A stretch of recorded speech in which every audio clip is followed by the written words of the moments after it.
Hi friends, అందరూ ఎలా ఉన్నారు? బాగున్నారా? Welcome to my channel my family kitchen dogs. చింత చిగురు అలాగే వంకాయ ఎండు మెత్తాలు కాంబినేషన్లో మంచి రెసిపీ అయితే ఈరోజు మనం చేసుకుందామండి. ఈ సీజన్లో చింత చిగురుతో చాలా రెసిపీస్ చేసుకోవచ్చు. అందులో ఇదొక రెసిపీ. దానికోసం ముందుగా 200 గ్రామ్ చింత చిగురు అలాగే ఈక్వల్ క్వాంటిటీలో నెత్తాళ్ళు వంకాయలు తీసుకోండి. చింత చిగురును ఇలా చిన్న చిన్నవిగా కట్ చేసుకొని వేసుకోవాలి. అలాగే రుచికి సరిపడా ఉప్పు వేసి మొత్తం కలిపేసి పక్కన పెట్టేసేయండి.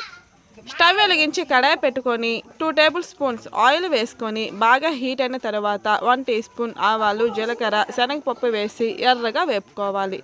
ఆ తర్వాత ఒక పెద్ద సైజ్ ఆనియన్ను కట్ చేసుకొని వేసుకోండి. ఇందులోనే 5 వెల్లుల్లి రెబ్బలను కూడా కచ్చా పచ్చాగా దంచుకొని వేసి వేపుకోవాలి.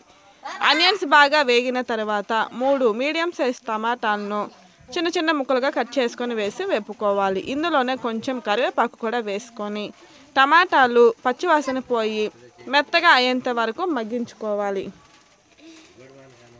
టమాటాలు పూర్తిగా మగ్గించుకున్న తర్వాత 3 టీ స్పూన్స్ కారం వేసేయండి. కారం కొంచెం ఎక్కువగానే వేసుకోండి. చింత చిగురు వేసాం కాబట్టి పుల్లగా కారంగా చాలా బాగుంటుంది. ఆ తర్వాత 1 టీ స్పూన్ పసుపు కూడా వేసి పచ్చివాసన పోయేంత వరకు వేపుకోవాలి.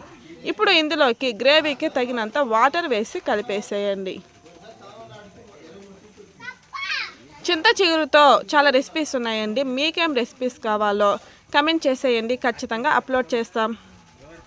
ఇప్పుడు ఇందులోకి మనం ముందుగా కలిపి పెట్టుకున్న మిశ్రమాన్ని వంకాయ అలాగే చింత చిగురు ఎండు నెత్తాలని వేసి బాగా కలిపేసేయాలి. ఇందులో మనం చింతపండు వేయాల్సిన అవసరం లేదండి. చింత చిగురు పుల్లగా ఉంటుంది, అలాగే టమాటాలు కూడా వేసాం కాబట్టి పులుపు కరెక్ట్గా సరిపోతుంది. బాగా మొత్తం ఒకసారి బాగా కలిపిన తర్వాత మూత పెట్టుకొని 10 నిమిషాలు మీడియం ఫ్లేమ్లో కుక్ చేసుకోవాలి. చూసారు కదండి, చూడడానికి చాలా టెంప్టింగ్గా ఉంది కదా. మరి మీరు కూడా తప్పకుండా ట్రై చేయండి, చాలా టేస్టీగా ఉంటుంది. అలాగే ఇలాంటి మరికొత్త రెసిపీస్ కోసం మా ఛానల్ని సబ్స్క్రైబ్ చేసుకోండి, అలాగే లైక్ చేయండి, షేర్ చేయండి. కొత్తగా మన ఛానల్ని ఎవరైతే చూస్తున్నారో సబ్స్క్రైబ్ చేసుకొని మీకేం రెసిపీస్ కావాలో కమెంట్ చేసేయండి. Thank you, bye bye, thanks for watching.